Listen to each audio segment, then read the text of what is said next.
Kilo chicken अच्छे से धुल के रख लिया है। ये 2 चम्मच दही है, 1 नींबू का रस है, अदरक लहसुन, हल्दी, धनिया, मिर्ची, नमक, तंदूरी मसाला, मेथी और ये कलर, ये सब इसी में डाल देंगे। ये अदरक लहसुन, नींबू, ये दही, ये सब मसाले डाल देंगे इसमें। अब इसको अच्छे से मिक्स करके 2 घंटा तक इसको रख दीजिए, 2-3 घंटा। देखिए अच्छे से मिक्स हो गए, इसको 2 घंटे तक रख देंगे। तो अब बारबेक्यू करने जा रही है।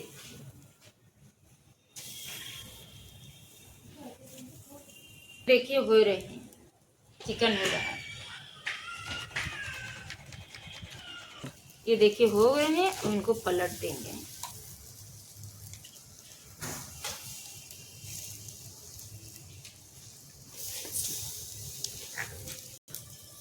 ये देखिए हो रहा है चिकन,